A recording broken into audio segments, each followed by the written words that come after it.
azucarito, no tan sano. Pareciera que con frecuencia estamos decidiendo entre sociedades democráticas y sociedades autoritarias, pero hay una zona gris de sociedades que son formalmente democráticas, pero en la práctica se desenvuelven como sociedades autoritarias. Sobre este tópico hablaremos después de la pausa con el economista y politólogo Samuel Bonilla en estas conversaciones de la caverna. Yo, disfruta el sabor de siempre, con harina de maíz mazorca y dale, dale, dale, dale.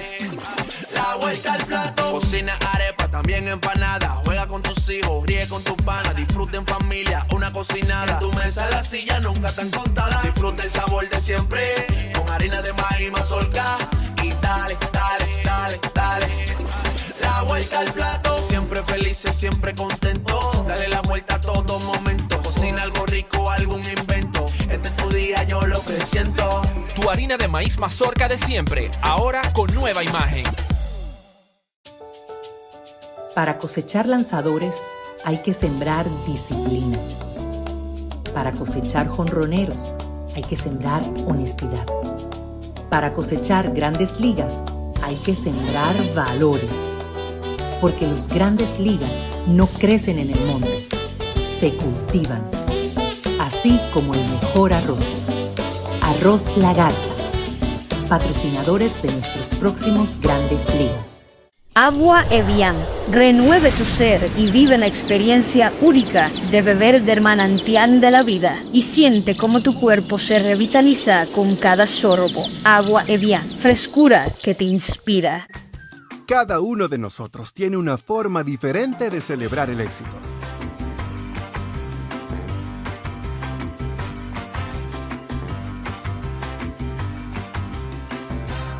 Aprendamos a celebrar los pequeños logros. Porque quien celebra la vida todos los días ya alcanzó el éxito que tanto estaba buscando. Don Pedro celebra todos los días.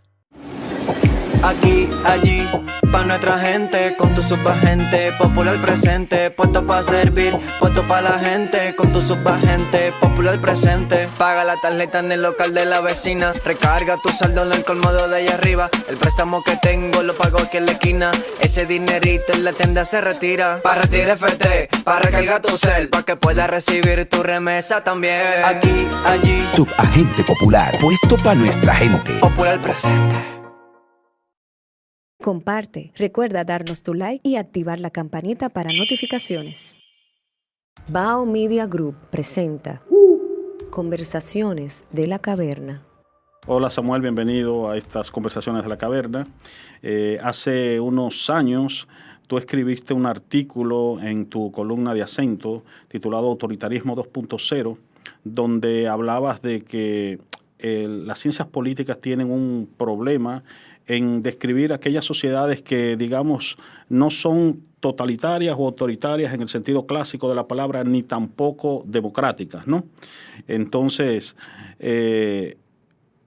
varios años después todavía ese sigue siendo un problema de la ciencia política.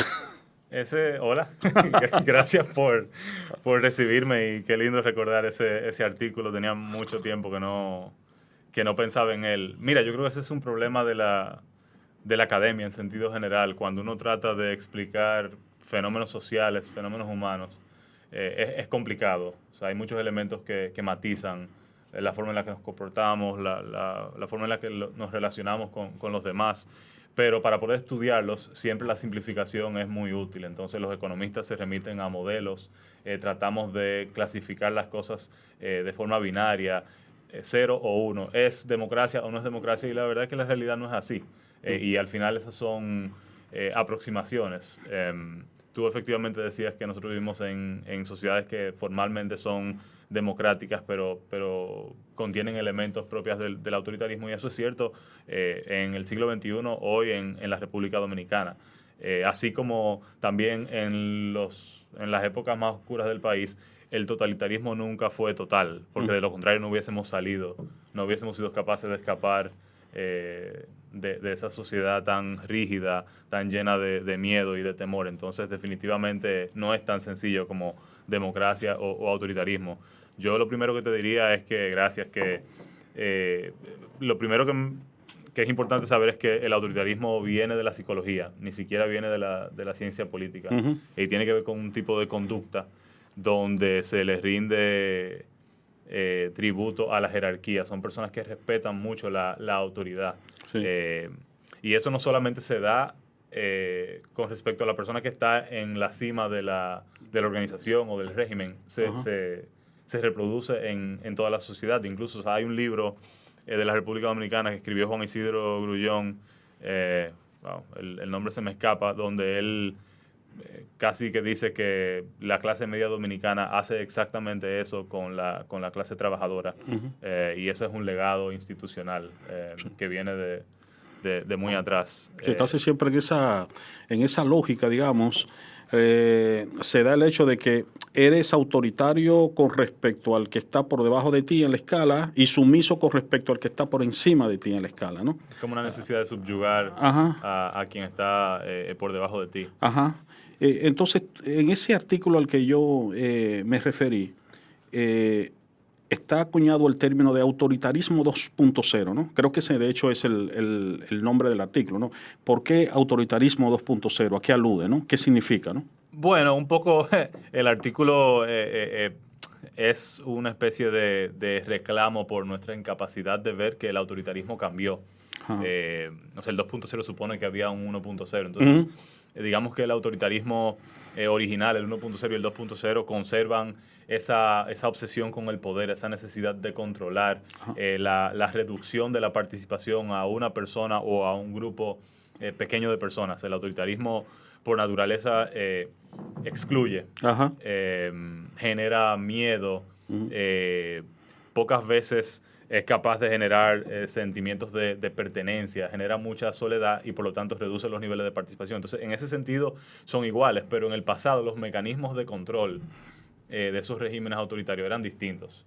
O sea, tú piensas, vamos a usar el ejemplo local dominicano, la dictadura de Trujillo. Trujillo se apalancaba en la fuerza bruta. No era su único mecanismo, pero definitivamente había mucha represión, había mucha violencia, mucha violencia física. Habían ideas en juego, sin duda. O sea, no es que la ideología no jugaba un papel fundamental. Claro. Pero lo que estaba en peligro era tu integridad física. La tortura, las matanzas eran la orden del día. Y eso no es cierto hoy. Hoy, también con el desarrollo de las comunicaciones digitales, con el impulso de la tecnología, hay otros mecanismos de control.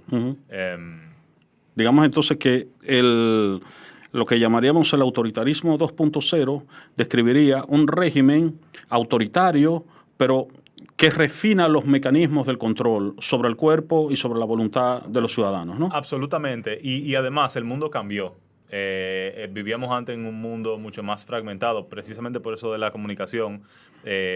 Los países eran más aislados. Entonces, digamos que tú no necesariamente sufrías las consecuencias fruto de las relaciones que tú podías tener con otros países. La República Dominicana de por sí era un país geográficamente aislado, digamos, irrelevante en el gran esquema de las cosas, pero hoy lo que sucede del otro lado del mundo, nosotros con un tuit nos enteramos. Es decir, ya tú puedes tener una ola, un movimiento de derechos humanos impulsado por un tuit, impulsado por un mensaje de WhatsApp. Los costos de organización son mucho más bajos. Entonces, sin dudas, ahora la forma en la que los regímenes autoritarios usan la información los hace mucho más potentes y difíciles de eliminar. Yo pienso, por ejemplo, en la China, pienso en la Unión Soviética. Son dos monstruos, pero son monstruos sofisticados. Por ejemplo, antes la información se censuraba abiertamente. Ahora no se censura todo, no se mata tan pronto una persona hace una crítica. Por el contrario, eso puede tener consecuencias negativas para el régimen. En la China, por ejemplo, el gobierno es muy inteligente, rastrea todo lo que se publica. Tú puedes decir que el gobierno es corrupto, que el gobierno mató, el gobierno de China, y eso se sabe gracias a unos leaks que tomaron unos profesores de la Universidad de Harvard, donde analizaron cuál fue la información que real y efectivamente se censuró. Y la única información que se censuró y que se censura es la que tiene la posibilidad de generar algún tipo de acción colectiva. Uh-huh. La información que tiene la posibilidad de organizar a las personas. Porque esa es la que puede socavar el régimen, ¿no? Porque es la que puede socavar el régimen, porque incluso los regímenes autoritarios dominantes, porque a ver, una cosa es la China, que si se diera un proceso electoral gana con un 85% avasallante, y otra cosa es el Congo, donde es un dictador brutal, un país mucho menos sofisticado, pero que tiene, digamos, constreñimientos electorales, que sigue ganando, pero gana con márgenes mucho más reducidos. Uh-huh. Entonces ellos solamente censuran las cosas que ellos saben que pueden socavar su régimen. Uh-huh. Entonces, al permitir, digamos, esas críticas, hay como una especie de manto de respeto a la pluralidad, una falsa... un falso respeto por la disidencia. Entonces, incluso en la República Dominicana, que es una sociedad donde la crítica donde no hay una cultura de criticidad, donde la gente le teme al conflicto precisamente por esa experiencia que vivimos, se dice, sí, claro, aquí hay libertad de expresión, aquí todo el mundo puede decir lo que quiera, pero es una sociedad que de hecho vive con mucho miedo. Sí. Y hablábamos fuera del aire de mi proyecto de tesis doctoral, donde yo estudio el silencio en la política y cómo en los espacios de trabajo, por ejemplo, es muy difícil tú hablar sobre asistir a una manifestación, sobre asistir a una protesta, sobre una política pública que pudiera comprometer la relación de un empleador con el gobierno de turno. Entonces, esas cosas hay que cogerlas como con pinza. Sí, yo precisamente quería que nos centráramos en el problema del autoritarismo 2.0 en América Latina y específicamente República Dominicana, porque tú tocaste el tema de China y Rusia, pero en nuestros países tiene su propia especificidad. Para comenzar, son regímenes aparentemente adscritos a lo que es la tradición de la democracia occidental, ¿no? A diferencia de lo que ocurre con China y con Rusia, ¿no? Sin embargo, precisamente la gran paradoja que ocurre en países como los nuestros es que son formalmente democráticos, es decir, aparentemente responden desde el punto de vista formal a todo lo que son los criterios y patrones de una sociedad democrática o digamos de los fundamentos, ¿no?, de una democracia moderna, pero sin embargo en la práctica pues el modo de operar es totalmente la antítesis, ¿no?, de esa democracia. Utilizan las instituciones democráticas al servicio de intereses autoritarios. Incluso las elecciones antes era la forma en la que nosotros diferenciábamos entre un régimen autoritario sí. y una democracia. Sí. Y todos sabemos que en muchas dictaduras se celebran elecciones. Entonces ya la elección no es una característica que distingue a uno de otra. Muchos de los dictadores modernos incluso llegan al poder por vías constitucionales. Claro. Entonces, tan pronto llega el poder, usan las reglas del juego para poco a poco ir limitando la participación de la gente. Pienso, por ejemplo, en las reglas electorales y el papel que juegan las reglas electorales y cómo, por ejemplo, las reglas que rigen la forma en la que se reparten los fondos públicos para la participación en la política siguen siendo mecanismos que limitan la participación de nuevos actores en la política. Entonces es una manera de tú, con un control de los órganos que deciden esas reglas, mantienes, digamos, a una gran parte de la población ausente de los espacios de la política. Ahora también vivimos en un mundo neoliberal donde lo privado juega un rol preponderante y entonces también es muy común tú ver gobiernos, entre comillas, democráticos apalancarse en esa falsa creencia de que lo privado es eficiente, de que lo público no sirve y al final lo que se genera es una especie de profecía autocumplida donde incluso la propia gente ataca lo público, lo que es de ellos, porque la política en esencia apela a lo compartido y estos regímenes autoritarios lo que hacen es que lastiman los vínculos en la sociedad. O sea, la política existe para crear vínculos y los regímenes autoritarios, como buscan excluir, tienen que cortar esos vínculos y una forma de hacerlo es promoviendo políticas públicas que de hecho privatizan y que terminan afectando a las personas más vulnerables en una sociedad, que en un país como la República Dominicana es la gran mayoría de la gente. Ahora, por ejemplo, estamos envueltos en una discusión del agua, que es una discusión que no se ha dado, pero que ahora parecería que se va a dar. Y hay muchos rumores sobre el interés de que se privatice el agua. Entonces, tú dices, ¿qué hacemos? Para mí sería muy peligroso, por ejemplo, que se privatice el derecho al agua, el acceso al agua. Pero sí hay espacios para generar mercados dentro del sector del agua. Tú piensas, por ejemplo, en el tratamiento del agua.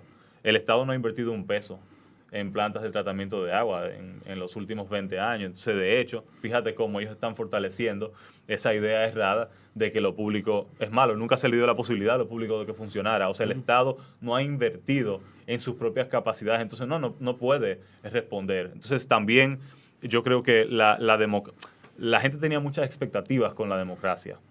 Digamos que la primera promesa de la democracia era salir del autoritarismo. Sí. Era romper con esos gobiernos de un hombre obsesionado con el poder. Y eso demostró que lo podía hacer. La democracia ha demostrado que podemos vivir sin ese autoritarismo 1.0. Pero la pregunta es si la democracia puede darnos calidad de vida, si puede ayudarnos a subsanar nuestras necesidades básicas. Bueno, tú decías en el artículo que hay un fracaso de la transición, o pones en entredicho la idea de la transición democrática, ¿no? De hecho, uno cuando comienza a pensar, desde el fin de la dictadura, hemos tenido casi 4 décadas de transición democrática. Y esa transición realmente nunca terminó concretizando lo que se supone que debió poder realizar, ¿no? Bueno, son contradictorias las transiciones porque por un lado, pues te van alejando o parecerían alejarte de la dictadura, pero por otro lado las transiciones siempre son pactadas. Ajá. Siempre son pactadas y los actores fundamentales en las transiciones democráticas no son, digamos, los que están sí o sí con el régimen, sino esas personas del régimen que están dispuestos a negociar con los movimientos de oposición. Y del otro lado de los movimientos de oposición, esas personas le llaman los softliners, son las personas de la oposición que no están sí o sí con la oposición, sino que ven la necesidad de llegar a acuerdos para poder dar pasos de avance. Entonces, digamos, de camuflar, ¿no? Entonces los extremos siempre se quedan fuera, ajá, pero hieren muchas sensibilidades. O sea, tú piensas, por ejemplo, en Chile, para poder lograr esa salida de Pinochet, a él se le garantizó una senaduría de por vida. Claro. Para un demócrata, para una persona cuyos familiares fueron asesinados, claro, es decir, claro, es una locura. Claro, o sea, claro, un acto de injusticia terrible. Pero esa fue la condición. Entonces, claro, incluso la transición democrática puede ser como una especie de liberalización, sí, como una válvula de escape, sí, del régimen autoritario, porque ajá, es el dictador negociando con entes de la oposición, sí, para permanecer en posiciones de comunidad, en posiciones de poder, incluso para ganar impunidad. Para ganar definitivamente. Bueno, esa siempre es la condición. Ajá. O sea, cuando digo que las transiciones son pactadas, sí, la primera condición es garantizar la protección de los responsables de los crímenes. Eso es en todas partes, eso no es solamente, sí, en República Dominicana y América Latina. Hay incluso liderazgos autoritarios que ceden, que abren paso a las democracias, aún estando cómodos en el poder, porque también ven cómo el mundo va evolucionando, porque no vivimos en el vacío. Entonces, por ejemplo, la caída del muro, el fin de la Guerra Fría también le dio mucho protagonismo a los organismos multilaterales, a una agenda de derechos humanos fundamentales. Es decir, el mundo decidió que habían cosas que eran inaceptables. Obviamente con la limitante de que esos suprapoderes no pueden incidir directamente en los territorios, en la definición de las políticas de cada territorio, pero definitivamente había una sensación compartida en el mundo de que la violencia física, por ejemplo, ya no era un modus operandi aceptable. Entonces, definitivamente las transiciones democráticas, en el caso dominicano, supuestamente la transición arranca en el 78 con el triunfo de Antonio Guzmán, pero la transición fue, digamos, una movida alejándonos de Trujillo y Balaguer, pero Balaguer vuelve. Sí. Bueno, tú dices la transición del 78, pero la primera era la de ese régimen que fue un régimen autoritario, ¿no? Claro. O sea, derivamos de un régimen totalitario a un régimen autoritario que se supone que entonces fue el que dio lugar a la democracia, y luego entonces pasó lo que pasó con ese nuevo orden democrático, ¿no? Bueno, en el caso dominicano, curiosamente ha sido un caso de estudio de muchos académicos en el mundo. tiene su propia tipología. Ajá. El régimen autoritario dominicano, la dictadura de Trujillo, se conoce como un régimen sultanístico, Ajá. de sultán. De sultán. Sí. Porque si bien hay ideas detrás, es decir, hay una obsesión con una identidad dominicana apalancada en el blanco de la piel, en el catolicismo, Sí. en el anti-haitianismo, Sí. al mismo tiempo todas las decisiones giraban en torno a su persona, Sí. y a veces incluso era capaz de contradecir la propia ideología dominante, Sí. siempre y cuando eso lesionara sus intereses. Ujú. Entonces había mucha arbitrariedad, mucho desdén hacia las normas burocráticas, Sí. que no necesariamente era el caso en otras dictaduras. Entonces era como un tipo, lo que los académicos le llaman como el tipo ideal, es como el estado más puro de la dictadura personalista, que giraba Ajá. en torno a la persona. Entonces, la consecuencia que tiene ese tipo de régimen autoritario es que genera vacíos de poder. Pero además, es una cultura, como toda conducta, que perdura en el tiempo. O sea, que es difícil cortar de raíz, porque invadió todos los ámbitos de la vida en el territorio, incluso las vidas privadas y las vidas personales de las personas. Entonces, vuelvo a ese fenómeno de la reproducción de las conductas, incluso entre las personas que querían acabar con Trujillo. Efectivamente, cuando él cae, este país era un desorden, aquí no se sabía quién iba a asumir. Y quien termina asumiendo era una persona muy cercana al poder. Bueno, tú dirás Bosch, pero fueron unos años de mucha inestabilidad que rápidamente el poder tradicional supo aprovechar y hacerse de la suya. Entonces, salimos de Balaguer, pero solo temporalmente. Y vuelve Balaguer. Y hoy tenemos liderazgos que llaman a Balaguer, que fue la misma persona que escribió en una colección de libros de Trujillo, que los métodos de Trujillo, o sea, él decía, va a ser muy difícil salir de los métodos que la dictadura instaló. O sea, nadie va a ser capaz de entender el impacto que va a tener la dictadura de Trujillo sobre el futuro de la República Dominicana y de la administración pública. Eso lo escribió Balaguer en el prólogo de uno de los libros de la colección de los 25 años de Trujillo. Y nosotros tenemos hoy liderazgos políticos importantes que llaman a Balaguer el padre de la democracia.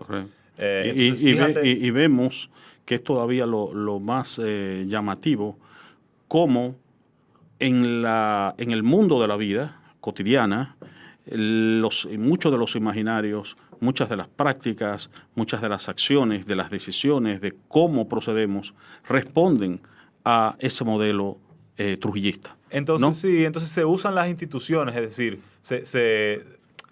tú ves una intencionalidad autoritaria en el uso de las instituciones democráticas, en el uso, por ejemplo, del poder judicial, en el uso de las reglas electorales. Pero al final del día hay elecciones, la gente puede participar. Entonces, ¿en qué estamos? Sí. Precisamente es como un estado incierto, un entre dos. Bien. Samuel, vamos a hacer una breve pausa y volvemos con esta conversación desde la caverna. Comparte, recuerda darnos tu like y activar la campanita para notificaciones. Soy Nadia Lugo y este es mi libro El ruido invisible, un libro de ficción dominicana a la venta en la librería Mamey y lo pondremos a circular jueves 13 de abril. Espero verlos a todos allá. Es un libro que trata sobre historias fuertes, historias con unos finales y unos personajes muy diversos. Y nada, no les voy a contar más. Ojalá les guste. Aquí tenemos ya a nuestra invitada, Virginia Antares Rodríguez, y aquí la tenemos en Bajo. ¿Dónde tú sales, muchacha? Cuéntanos. Opción Democrática es un proyecto... ¿Qué es lo que propone? Gente que siente esa vocación de que no podemos conformarnos. Pero segundo, creer que efectivamente podemos cambiarla si nos organizamos y si entramos al ruedo político a participar. Propuestas... Vamos a hablar de eso. Ok.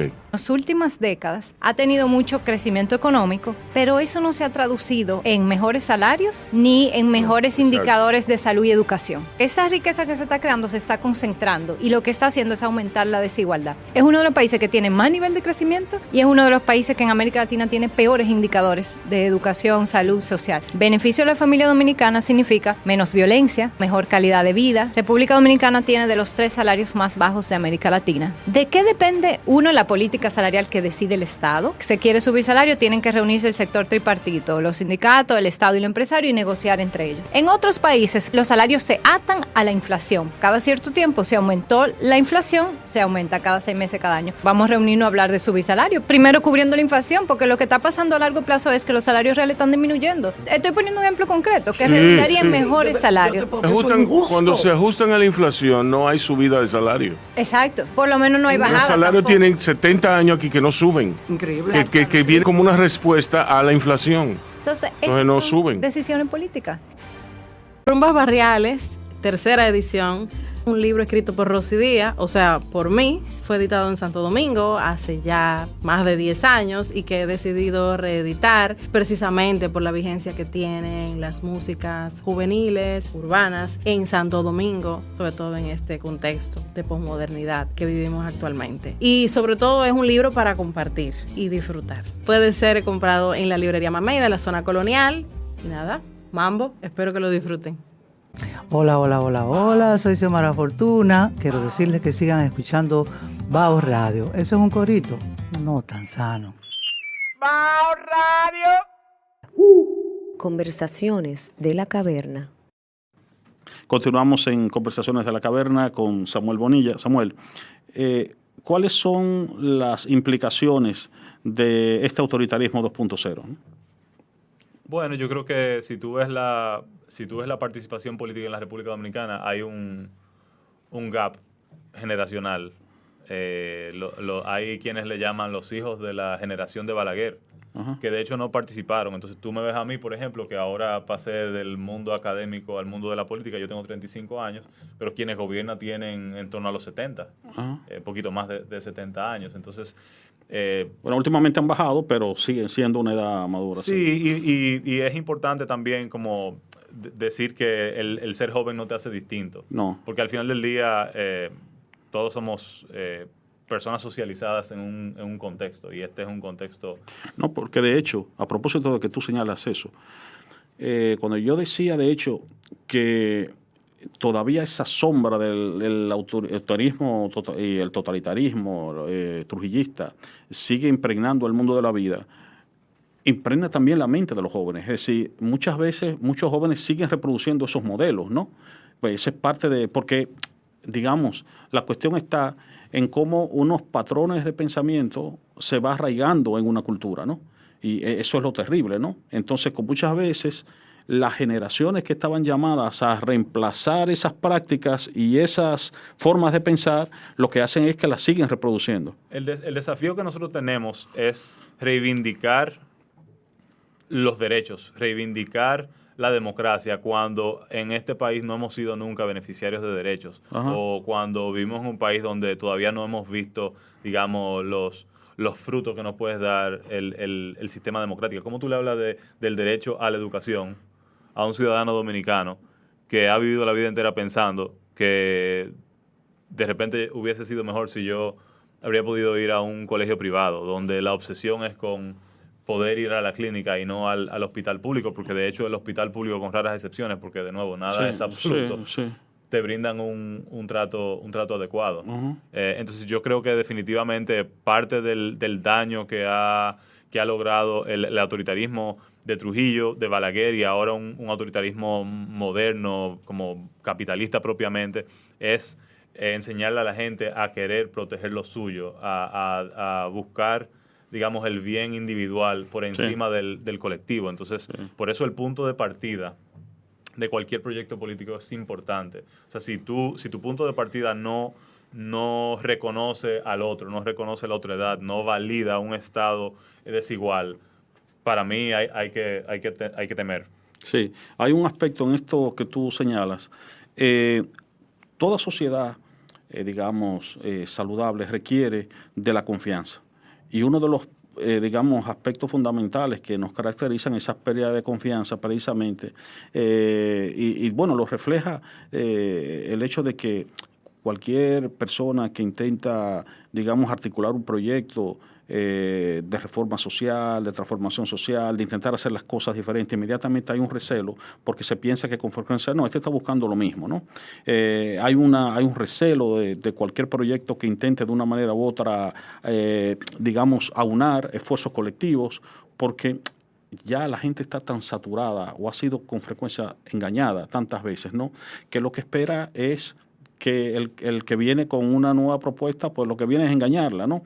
Y eso es algo también entonces que funciona como un mecanismo también de reproducción del status quo. Eso regresa a lo que yo te decía de los vínculos. Al final la confianza se construye en diálogo. O sea, y esa es la diferencia entre el autoritarismo y digamos, y la democracia. Y la apuesta de los que creemos en la democracia es al diálogo. El autoritarismo, el líder autoritario toma una decisión por encima de todas las personas, lo que significa que los intereses de las demás personas no están siendo consideradas, no son importantes. En democracia, la confianza se construye en diálogo, se cede, se consideran todos los intereses. Entonces, en un país como la República Dominicana, donde no hay una cultura de negociación, por eso no debe ser sorpresa que el Congreso sea tan disfuncional, porque lo primero que supone la confianza es la transparencia. Es decir, tú no puedes negociar, y digo negociar en el mejor sentido, porque es una palabra que se usa mucho en el ámbito corporativo, pero no podemos arribar a acuerdos, una forma más... que suene menos... Que suene menos transaccional. Espuria. Exacto. No podemos arribar a acuerdos si yo no sé qué tú quieres. Si yo no sé lo que tú quieres y si tú no sabes lo que yo quiero, no podemos concluir estando los dos mejor que nuestra posición original. Entonces, si yo no sé lo que tú quieres, ahí lo único que se da es engaño, es manipulación, o hay mucho espacio para la manipulación y mucho espacio para el engaño. Entonces, yo creo que el diálogo es fundamental y digamos que la semilla de cualquier proyecto genuinamente democrático es salir a ganarse la confianza de la gente. Y es un proceso que toma tiempo, porque además...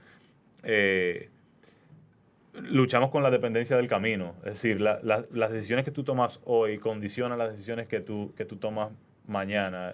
Las decisiones iniciales generan un costo grande y la gente le tiene miedo al cambio. Al final, si hay algo en común que tienen los proyectos autoritarios es que se van a la raíz de lo humano, a esa necesidad de seguridad. Antes lo hacían infundiendo temor por tu vida y hoy lo hacen por tu seguridad económica. Tratan de generarte unos niveles de inseguridad económica, de imposibilidad de proveerte bienes y servicios básicos que te llevan incluso hasta negar esos propios proyectos democráticos. Y yo creo que El Salvador, que es un caso de autoritarismo 2.0, es el mejor ejemplo, donde la gente, aún estando en una situación difícil de mucha pobreza, prefieren permanecer en esa situación de incertidumbre por miedo al futuro, porque el cambio siempre es costoso para el ser humano. Y entonces un proyecto democrático también tiene que interiorizar eso en su fórmula, en su proyecto, que es que uno tiene la responsabilidad de facilitarle la decisión. O sea, si uno quiere ganar como proyecto democrático en un entorno autoritario, uno tiene que lograr facilitarle la decisión a esa persona, porque tomar una decisión distinta a la que siempre se ha tomado, por la razón que sea, es costoso. Entonces, nosotros tenemos que alivianar ese costo. Pero al final todo se reduce a socialización, a generar experiencias, a generar momentos y a reproducir momentos. Y por eso yo creo que es tan importante la educación inicial en un país, esa plataforma. Una cosa que tienen los regímenes autoritarios, y perdón que salte de tema, pero una cosa que tienen los regímenes autoritarios, que es algo que los regímenes democráticos deberían emular, es la intencionalidad. Los regímenes democráticos a veces son muy tímidos en su intención de integrar,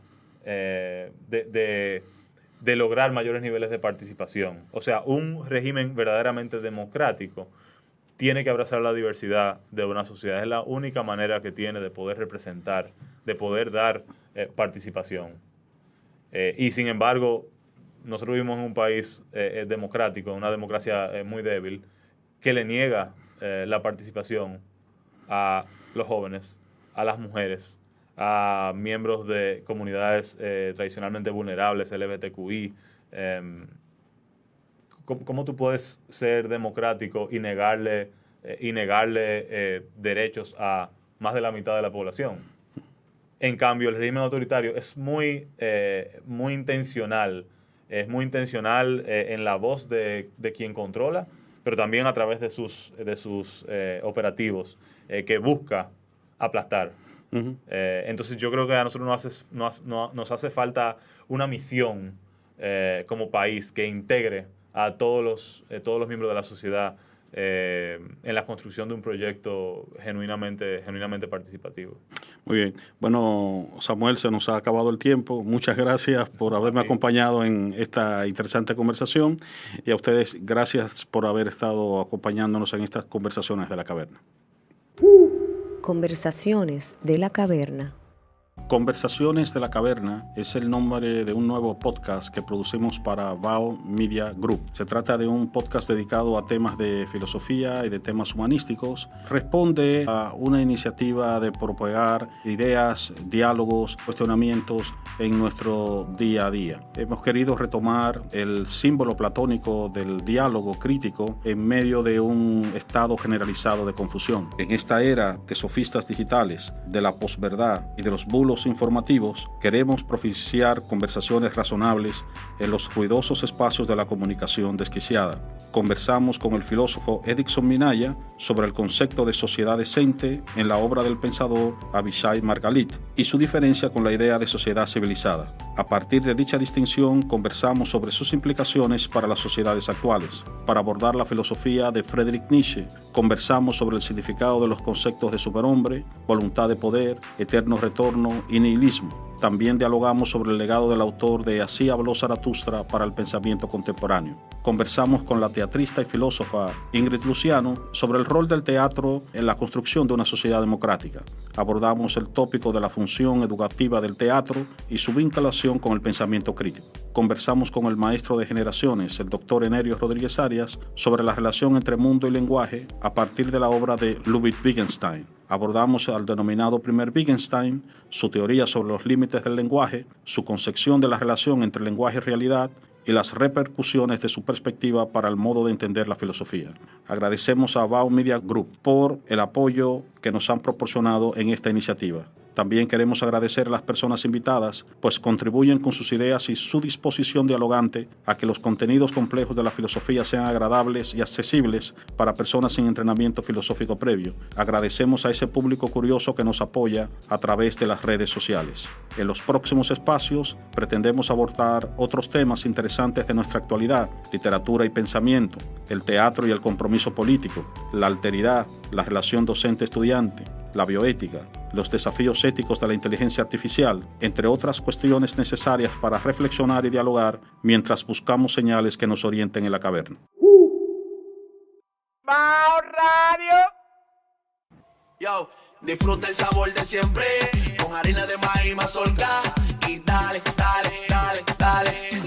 La vuelta al plato, cocina arepa, también empanada. Juega con tus hijos, ríe con tus panas, disfruta en familia, una cocinada. En tu mesa la silla nunca tan contada. Disfruta el sabor de siempre, con harina de maíz mazorca y dale, dale, dale, dale. La vuelta al plato, siempre felices, siempre contento. Dale la vuelta a todo momento, cocina algo rico, algún invento. Este es tu día, yo lo que siento. Tu harina de maíz mazorca de siempre, ahora con nueva imagen. Para cosechar lanzadores hay que sembrar disciplina. Para cosechar jonroneros hay que sembrar honestidad. Para cosechar grandes ligas hay que sembrar valores. Porque los grandes ligas no crecen en el monte, se cultivan. Así como el mejor arroz. Arroz La Garza, patrocinadores de nuestros próximos grandes ligas. Agua Evian. Renueve tu ser y vive la experiencia única de beber del manantial de la vida y siente cómo tu cuerpo se revitaliza con cada sorbo. Agua Evian. Frescura que te inspira. Cada uno de nosotros tiene una forma diferente de celebrar el éxito.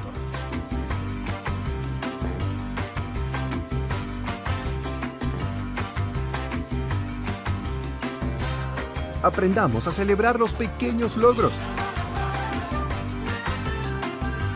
Porque quien celebra la vida todos los días ya alcanzó el éxito que tanto estaba buscando. Don Pedro celebra todos los días. Aquí, allí, pa' nuestra gente, con tu subagente, popular presente, puesto pa' servir, puesto pa' la gente, con tu subagente, popular presente. Paga la tarjeta en el local de la vecina, recarga tu saldo en el colmado de allá arriba, el préstamo que tengo lo pago aquí en la esquina, ese dinerito en la tienda se retira, pa' retirar FT, pa' recargar tu cel, pa' que puedas recibir tu remesa también. Aquí, allí, Subagente Popular, puesto para nuestra gente. popular presente. Bao Media Group. Podcast. Coberturas. Documentales. Reserva tu espacio con nosotros. Escríbenos vía DM. Un corito no tan sano.